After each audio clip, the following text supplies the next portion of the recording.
बिस्मिल्लाहिर्रहमानिर्रहीम। अस्सलाम वालेकुम। मैं हूं शकील कुरेजा। आज पाकिस्तान तहरीक इंसाफ को एक अच्छी खबर नसीब हुई बड़े तवील अरसे के बाद। वो क्या है उस पर बात करेंगे। और इसके अलावा एक खबर ऐसी भी है जिससे बज़ाहिर ऐसा इंदिया मिलता है कि इमरान खान साहब का जो सब्र का पैमाना है वो लबरेज हो रहा है। इसकी ये क्या मामला है, इसके ऊपर भी तफसील से बात करेंगे। और मौलाना फजल रहमान साहब ने आर्मी चीफ को कल का जो उनका खिताब था उस पर आज उनकी जानिब से जवाब आया, वो क्या है वो भी आपके सामने रखेंगे। तो आते हैं मौज़ूआत की तरफ।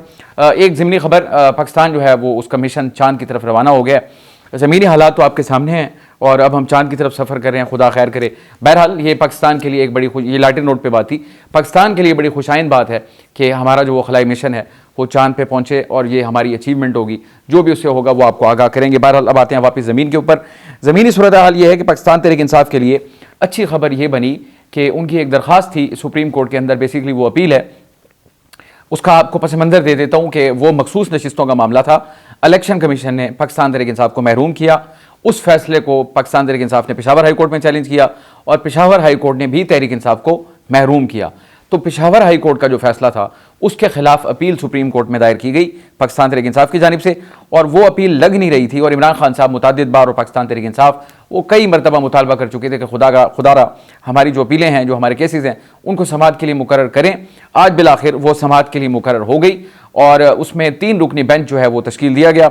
आने वाले चीफ जस्टिस जो हैं जस्टिस मंसूर अली शाह, वो उसको हेड करेंगे और उसमें जस्टिस अतहर मिनल्लाह और जस्टिस मोहम्मद अली मजहर, ये 3 रुकनी बेंच अब समाअत करेगा। अब इसकी पाकिस्तान तहरीक इंसाफ के लिए इंपॉर्टेंस क्यों है वो मैं आपके सामने रखता हूँ। इसकी बुनियादी वजह क्या है। जब इनकी पार्टी नहीं थी और इनको मखसूस नशिस्तों से महरूम किया गया तो मखसूस नशिस्तें 2 किस्म की हैं। एक होती हैं ख़वातीन की, जो आपको कोटे के हिसाब से मिलती हैं कि आपने इतनी जीती है तो आपका इतना कोटा बनता है, वो होती हैं मखसूस, वो आपको मिलती ही मिलती हैं, जो कि पाकिस्तान तहरीक इंसाफ की अच्छी खासी सीटें बनती थीं। और इसके अलावा होती हैं अक़लियती नशिस्तें भी होती हैं, तो वो भी उनको नहीं मिली। अब ये टोटल नंबर जो बनता है जिससे पाकिस्तान तहरीक इंसाफ महरूम हुई वो बनता है 77 नशिस्तें, यानी कि 77 मुंतखब अरकान कौमी असम्बली और सूबाई असम्बलियों को मिलाकर जो मजमूई नंबर बनता है जिससे पाकिस्तान तहरीक इंसाफ महरूम हो गई, वो नंबर है 77। अब उस केस की ये समाअत होने जा रही है 8 मई को और ये 3 रुकनी बेंच जो है उसकी समाअत बरोज़ बुध इसकी समाअत करेगा। तो इससे अब पाकिस्तान तहरीक इंसाफ को उम्मीद बन गई है। उसकी बुनियादी वजह क्या है, उसके 2 पहलू हैं। एक तो पाकिस्तान तहरीक इंसाफ का नंबर बढ़ सकता है अगर फैसला इनके हक में आता है, यानी कि सूबाई असम्बलियों के अंदर भी और कौमी असम्बली के अंदर भी। एक तो इनको बेनिफिट होगा और दूसरा हुकूमत को बहुत बड़ा धचका लग सकता है। उसकी बुनियादी वजह यह है कि इस वक्त जो हुकूमती इत्तेहाद विफाक के अंदर उनको 2/3 मेजॉरिटी हासिल है, यानी 2/3 अक्सरियत मौजूद है। और इसका बेनिफिट उनको यह है कि अगर वो चाहें तो किसी भी किस्म की कोई भी आइनी तरमीम कर सकते हैं, क्योंकि आइनी तरमीम दरकार के लिए आपको 2/3 अक्सरियत दरकार होती है। अब ये मखसूस नशिस्तें उनको मिलने की वजह से उनका जो मजमूई नंबर बनता है वो 2/3 को एक्सीड कर रहा है, तो उनके पास वो नंबर मौजूद है। वो चाहें तो आइनी तरमीम जो भी प्रपोज्ड हो या उनके माइंड में हो या वो करना चाहें तो वो इसमें आज़ाद हैं और वो कर सकते हैं। और अगर ये फैसला आ जाता है पाकिस्तान तहरीक इंसाफ के हक में और वो सीट्स जो हैं वापस चली जाती हैं पाकिस्तान तहरीक इंसाफ को, तो इससे फिर इनको ये धचका लगेगा कि इनकी जो 2/3 मेजॉरिटी है वो वाला मामला हो जाएगा ख़त्म। तो फिर ये ऑब्वियसली इनके लिए आइनी तरमीम करना बड़ा मुश्किल हो जाएगा। अब एक और भी इसका, यानी ये जो मखसूस नशिस्तों का मामला है उसका एक और अहम पहलू ये है कि पाकिस्तान तहरीक इंसाफ ने इसके लिए हर तरह की एफर्ट की। यानी आप उधर चले जाए वापस, जब इनका सिंबल जा रहा था सुप्रीम कोर्ट के अंदर, इन्होंने इस्तदा की थी इनके बैरिस्टर अली ज़फ़र साहब ने कि खुदारा ये काम ना करें, ये आगे जाके बहुत बड़ा मसला बनेगा हमारे लिए, हमारी पार्टी के लिए, क्योंकि मखसूस नशिस्तों का मामला जो है वो फिर हमारे लिए खड़ा हो जाएगा। और फिर बैने ही वही मामला हुआ इनके साथ कि जब इनका निशान चला गया तो फिर उसके बाद इनके लिए ये सूरत हाल पैदा हो गई। एक और विंडो जो है लीगली इनके लिए पैदा हो गई है, जो कि मेरा ख्याल है एक और उम्मीद की किरण है। वो ये है कि जिस वक्त इनकी जानिब से अप्लाई किया गया था मखसूस नशिस्तों के लिए, आपको याद होगा उस वक्त सुन्नी इत्तेहाद काउंसिल में पाकिस्तान तहरीक इंसाफ के जो जीते हुए अरकान हैं वो शमूलियत इख्तियार कर चुके थे। अब कदगन ये थी कि वो पार्टी जिसमें इन्होंने शमूलियत इख्तियार की उनकी जानिब से ना तो कोई उम्मीदवार मैदान में था इलेक्शन में और ना ही उनकी जानिब से कोई सीट जीती गई। लेकिन अब ये ज़िमनी इलेक्शन के अंदर जो आपकी सुन्नी इत्तेहाद काउंसिल है उसको सूबाई सीट भी मिल चुकी है और नेशनल असम्बली की सीट भी मिल चुकी है। तो लिहाजा अब ये एक टेक्निकली अहम पॉइंट आ गया पाकिस्तान तहरीक इंसाफ या सुन्नी इत्तेहाद काउंसिल के हक में ये बेसिकली अपील भी सुन्नी इत्तेहाद काउंसिल की है जो सुप्रीम कोर्ट में है और जिस पे समाअत होगी। तो अब उनके लिए ये यानी एक दलील मौजूद होगी कि हुजूर इस वक्त हमारे पास नेशनल असम्बली और सूबाई असम्बली का मेंबर हमारे झंडे तले यानी इस पार्टी के झंडे तले जो इलेक्शन जीत कर आए हैं वो मौजूद हैं, लिहाजा हमारा इस्तेहकाक है अब हमें हमारी जो सीटें बनती हैं वो दी जाएं या वापस की जाएं। तो अगर ये 77 नशिस्तों का मामला जो है उसका फैसला जो इस वक्त मौजूद है अगर उसमें रद्दोबदल होता है तो फिर जो मजमूई पिक्चर है आपकी ईवानों के अंदर वो तब्दील हो जाएगी सारी। बहरहाल पाकिस्तान तहरीक इंसाफ के लिए ये एक अच्छी खबर है, लेकिन इसका फैसला आएगा तो पता चलेगा कि वो इनके लिए कितनी अच्छी खबर थी या कितनी बुरी खबर थी। बहरहाल आज के लिए उनकी ये अच्छी खबर है। अब आते हैं दूसरा, इमरान खान साहब का जो सब्र का पैमाना है मैंने अर्ज़ किया वो बज़ाहिर ऐसा महसूस हो रहा है, लबरेज हो रहा है, क्योंकि इंसान है और इंसान की फीलिंग्स होती हैं। बहुत अरसे से एक तो वो जेल तो काट ही रहे हैं, तवक्को के बरक्स उन्होंने बड़ी बहादुरी से जेल काटी भी और काट भी रहे हैं, इसमें कोई शक नहीं है। उन्होंने सारे मुखालफिन को गलत साबित किया और पुरअज़्म भी हैं, लेकिन 2 दिन के अंदर जो 2 वाक़यात हुए हैं उससे ऐसा महसूस होता है कि जैसे उनका जो सब्र का पैमाना है वो लबरेज हो रहा है। कि उसकी बुनियादी वजह मैं आपको बताता हूँ। आप इतनी फुल फ्लेज एफर्ट्स कर रहे हो, आप यानी आपके ऊपर मैं अगर ये लफ्ज़ इस्तेमाल करूँ ऑपरेशन, उनके नज़दीक जो है वो कहते हैं कि हम ऑपरेशन का शिकार हैं, सप्रेस किया जा रहा है हमारी पार्टी को, हमें कानूनी महाज हो, अदालती महाज हो या मुकदमात हो, पार्टी हो, यानी हर तरह से उनको उनके लिए यानी एक जो है ना राह वो बड़ी तंग कर दी गई है, उनके ऊपर ज़िंदगी बड़ी तंग, पॉलिटिकली उनके लिए ब्रीदिंग स्पेस नहीं रहा। तो इस सब की उन्होंने भरपूर एफर्ट किया लेकिन उनको कोई विंडो ओपन होती हुई नजर नहीं आई। 2 जो इवेंट्स मैंने आपको जिक्र किए, पहला उन्होंने कल खत लिखा जो आर्टिकल की शक्ल में टेलीग्राफ में छपा, उस पर हम बात कर चुके हैं। वो एक गैर मामूली खत था, उसके बारे में कहा जा रहा है कि वो इमरान खान साहब ने कलम तोड़ जो है ना वो खत लिख दिया। शायद ये कहना गलत ना भी हो क्योंकि वो जिस अंदाज से उसको तैयार किया गया वो वाकई रिमार्केबल है और उसमें उन तमाम इशूज़ को हाईलाइट कर दिया गया है एक महदूद यानी अल्फाज के अंदर, जो कि मेरा ख्याल है बड़े कमाल की बात है, अगरचे उसमें बड़ी सख्त बातें भी हैं। बहरहाल ये इमरान खान साहब की चॉइस थी, उन्होंने कर दी। मैंने आपको पहले भी कई मरतबा कहा वो बेखौफ हैं और वो नताइज की परवाह नहीं करते, जो भी नतीजा हो। चले वो खत वाला मामला तो हो गया क्लोज। आज उनकी जानिब से एक और आ गया खत, और वो खत क्या है, वो कौम के नाम पैगाम भी है और उसके अंदर जो वर्डिंग है और जो चीज़ें हैं वो फिर दोबारा से मैं यही कहूँगा वो ऐसा महसूस करवाती हैं आपको, यानी आपको एहसास होता है कि शायद उनका जो सब्र का पैमाना है वो लबरेज हो रहा है। तो आज के खत की तरफ अगर आ जाएं तो उन्होंने कहा एक तो तमाम केसेस झूठे और बेबुनियाद हैं, उनके ऊपर हो या उनकी पार्टी के ऊपर, ये सब उन्होंने कह दिया कि ये सारे झूठे और बेबुनियाद हैं। अपने केसेस का उन्होंने बताया, इद्दत का केस है या आपका उनका साइफर का केस है या उनका जो तोशा खाना का केस है, वो सारे उन्होंने कहा ये झूठे और बेबुनियाद हैं। इसके अलावा उन्होंने कहा कि जो हमारी पार्टी के दीगर लोगों के मुकदमात हैं उनको जितनी जल्दी मुमकिन हो उनको ख़त्म करें, उनको लंबा ना करें, उनको तूल ना दें, क्योंकि ऑब्वियसली उनके पार्टी के लोग, रहनुमा, वर्कर्स और जो भी लोग हैं वो ज़ेर इताब हैं मुकदमात की शक्ल में। अभी वो मिलिट्री कोर्ट्स में जो मामला है वो भी चल रहा है, आपको पता है। उनकी फैमिलीज कितनी परेशान है। बाकी सारे भी 9 मई वालों ने प्रेस कॉन्फ्रेंस की थी, उस पर हमने बात की पूरी। तो वो ये कहते हैं कि उनको जल्द से जल्द मुकम्मल करें, लेकिन वो हो नहीं रहा। इसलिए मैं आपको कह रहा हूं उनका सब्र का पैमाना जो है वो शायद लबरेज हो रहा है और उनको इस चीज़ से तकलीफ पहुंच रही है।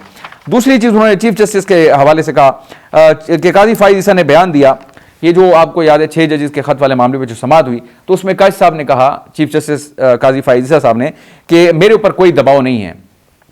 तो इसके ऊपर इमरान खान साहब ने आज उनको जवाब दिया। उन्होंने कहा जी दबाव उस पर आता है जो गलत काम करने से इनकार करता है। तो ये मेरे ख्याल है चार्जशीट है ऑब्वियसली। और आगे वो कहते हैं कि आप तो तहरीक इंसाफ के खिलाफ बी टीम बने हुए हैं, तो ये बहुत बड़ी चार्जशीट है। मैं इसी को दोबारा लिंक कर दूं, इमरान खान साहब, मैंने कल भी गुजारिश की थी, इमरान खान साहब महाज दर महाज वो खोल रहे हैं और इनको समेटना जो है, महाज खोल लेते हैं। आमतौर पर कहा जाता है जंगें शुरू करना बड़ा आसान होता है लेकिन उनको ख़त्म करना बड़ा मुश्किल होता है। जंग का आगाज़ तो हो जाता है, एस्टैब्लिशमेंट के साथ चल रही है, वो आप टेलीग्राफ का आर्टिकल पढ़ लें तो आपको वाज़ेह हो जाता है कि क्या मामला है। फिर इवन आज का जो ख़त है उसके अंदर भी उन्होंने वो उसका इजहार दोबारा किया, यानी रीइटरेट किया अपने उस मौक़िफ़ को जो उन्होंने टेलीग्राफ में लिखा, उसका कुछ हिस्सा।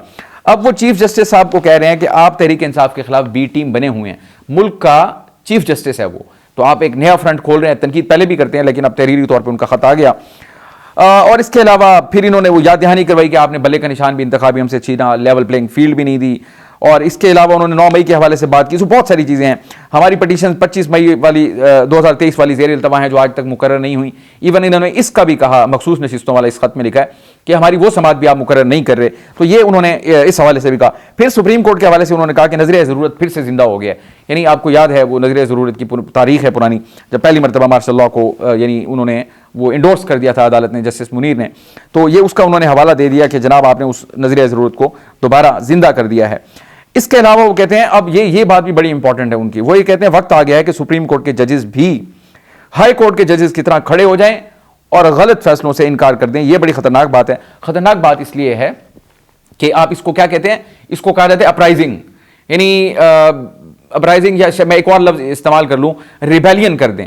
तो ये बड़ी तशवीशनाक बात है क्योंकि इसके ऊपर बड़ी लंबी बात हो सकती है। बहरहाल मेरे इन्हीं अल्फाज को आप काफ़ी समझें, यानी ये एक रिबेलियन का जिसको आप यानी नाम दे सकते हैं, बगावत कह लें, मैं इस तरह कह सकता हूँ। इसके अलावा अब उन्होंने बातचीत की बात की। बातचीत का मंत्रा जो है वो भी यानी हम लोग भी बात कर करके तंग आ गए हैं। उसकी एक बुनियादी वजह बता दूं। बुनियादी वजह यह है कि जो हम रोज़ ये वाला गुफ्तगू क्यों कर रहे हैं, उसकी वजह है कि हुकूमत इस वक्त किसी जगह पे कोई नज़र नहीं आ रही, बिल्कुल गायब है, पस मंज़र में है, और यानी इन तमाम चीज़ों से लाताल्लुकी इख्तियार की है। मैं आपको उसका वजह बता दूं कि ऐसा है क्यों। मेरी दानिश के अंदर ऐसा वो इसलिए कर रहे हैं, यानी आपको पता है उन्होंने भी पूरा ये जिहाद जो आज इमरान खान साहब जिसको कह रहे हैं ये वो भी कर चुके हैं। तो इस लिहाज से मुश्तरका उनका जिहाद है, अगरचे उनकी कश्तियाँ अलग अलग हैं।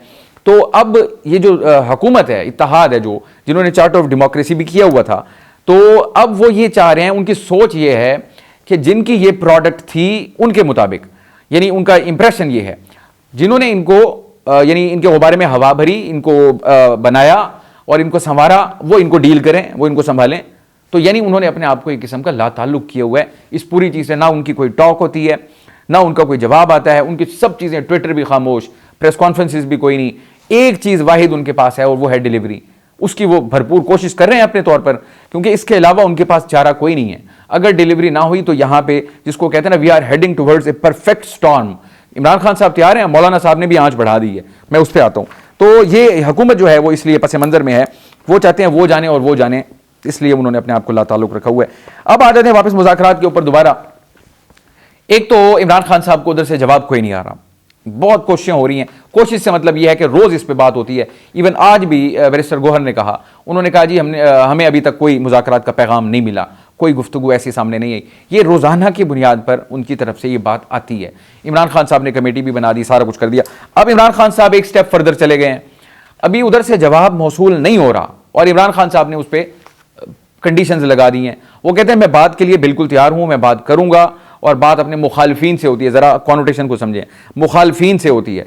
अगर मुखालफीन के तौर पे ट्रीट किया जा रहा है तो फिर आप समझें ना इसकी, यानी उसका इम्पैक्ट भी है। जब आप ट्रीट ही इस तरह कर रहे हैं, यानी एलानिया कह रहे हैं कि वो आपके मुखालिफ हैं, यानी फरीक बना दिया आपने, अनाउंस कर दिया कि वो फरीक हैं, तो फिर उसका भी एक असर होता है। तो इन्होंने कहा जी बातचीत के लिए हमेशा तैयार हूँ, लेकिन बातचीत तब होगी जब हमारा चोरी शुदा मैंडेट वापस किया जाएगा और जेलों में कैद हमारे बेगुनाह कारकुनान को रिहा किया जाएगा। तो ये तो दोनों कंडीशंस मुझे ज़ाती तौर पे होती हुई नज़र नहीं आती, क्योंकि मैं इस पर लंबी बात कर सकता हूँ। मुख्तसरन अर्ज़ कर दूँ, जो भी इस वक्त सेटअप है और जो एफर्ट्स हो रही हैं, वो सऊदीया में हों, IMF के साथ हों, UAE के साथ हों, कतर के साथ हों, चीन के साथ हों, सारा, और SIFC के तहत हों, ये तो एक जॉइंट वेंचर है ना एक किस्म का। SIFC ब्रेन चाइल्ड है आर्मी चीफ का, हुकूमत और ये दोनों मिलकर इसको आगे लेके जा रहे हैं। और अब हमारी सारी नज़रें इसके ऊपर लगी हुई हैं। बाहर वाली दुनिया को हम कह रहे हैं कि इसके तहत हम आपको वन विंडो ऑपरेशन देंगे, आप आए अपना सरमाया लगाएं, पैसा लगाएं, हम आपको प्रोटेक्ट करेंगे, सारा कुछ करेंगे। अब अगर वो इमरान साहब कहते हैं, इमरान खान साहब, कि चोरी शुदा मैंडेट वापस दे दें, मतलब यह है कि निज़ाम बदल गया। फिर आगे वो कह रहे हैं जेलों में कारकुन जो है बेगुनाह उनको सबको रिहा कर दें, तो फिर इसका मतलब है कि 9 मई के चैप्टर को बंद कर दें। ये इमरान खान साहब का मौक़िफ़ है, उनका हक है मौक़िफ़ रखना। लेकिन जो ये एक्सपेक्टेशंस हैं, मेरा ख्याल है वो बज़ाहिर अनरियलिस्टिक लगती हैं। मुतालबा हो सकता है, हक बजानिब हैं, वो करें, लेकिन अमल दरामद होना इस पर बज़ाहिर बड़ा मुश्किल नज़र आता है। आगे उन्होंने जो अहम बात की वो ये कहते हैं बातचीत मुखालफीन से ही होती है। तो इस वक्त जो पाकिस्तान तहरीक इंसाफ के सबसे बड़े मुखालफीन हैं, बातचीत उन्हीं से होगी। मैं दोबारा अंडरलाइन कर देता हूँ मुखालफीन वाली बात। अगर आप उनको ट्रीट करेंगे एज ए, यानी मुखालफीन का आपने वर्ड इस्तेमाल कर लिया, फरीक बनाएंगे, तो मेरा ये ख्याल है पाकिस्तान की तारीख में ये बात कभी ये तय नहीं हुई कि इस्टेब्लिशमेंट जो है वो बतौर फरीक कहीं आपको नजर आई हो। फरीक के तौर पर एलानिया नजर नहीं आए, रोल अपनी जगह, लेकिन अनाउंस कर देना कि वो फरीक हैं, तो ये इसका मतलब बहुत डिफरेंट हो जाता है। फिर एंड पे आके उन्होंने कौम के नाम अपना पैगाम दिया। मैं उसको फिर 2 जगह पे रिलेट करूंगा। एक, उन्होंने जजेस से कहा कि आप खड़े हो जाएं, सुप्रीम कोर्ट के जजेस हाई कोर्ट के जजेस की तरह खड़े हो जाएं और इनकार कर दें। अब वो आते हैं कौम की तरफ। उन्होंने कहा कि जो कौमें जुल्म के खिलाफ खड़ी नहीं होती वो हमेशा गुलाम रहती हैं। अब वो कौम को भी कह रहे हैं कि आप भी खड़े हो जाएं, यानी कि अगेन अपराइजिंग रिबेलियन, सिस्टम के खिलाफ हो या जिसको वो समझ रहे हैं कि जिसके खिलाफ खड़ा होना चाहिए, वो अब उन्होंने ये अलम जो है बुलंद कर दिया है। जजेस को भी कह रहे हैं और कौम को भी कह रहे हैं। ये बात मैं इतनी करता हूं, बाकी आप पे छोड़ता हूं, इसका फैसला आप खुद कर लें कि इसका क्या मतलब है और क्या मुराद है। इसके अलावा मौलाना फजलुर रहमान साहब जो हैं उन्होंने आज जवाब दिया कल के आर्मी चीफ का जो खिताब था जिसमें उन्होंने आईनी हदूद कयूद की बात की थी। तो मौलाना फजलुर रहमान साहब ने भी आज थोड़ी बढ़ाई है। वो भी उसी तरह दुखी हैं जिस तरह इमरान खान साहब दुखी हैं।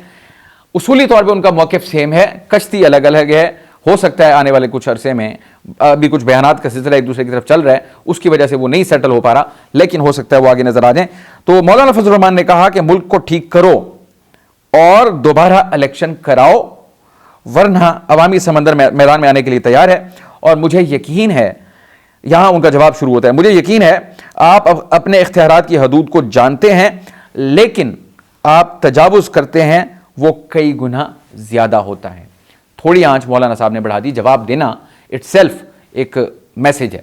तो बहरहाल आज के लिए इतना ही। आप हमारी वीडियोस को लाइक कर सकते हैं, चैनल को ज़रूर सब्सक्राइब करें और अपना फीडबैक कमेंट के जरिए हमारे साथ शेयर कर सकते हैं। आपसे कल मुलाकात होगी। इजाज़त दीजिए। अल्लाह हाफ़िज़।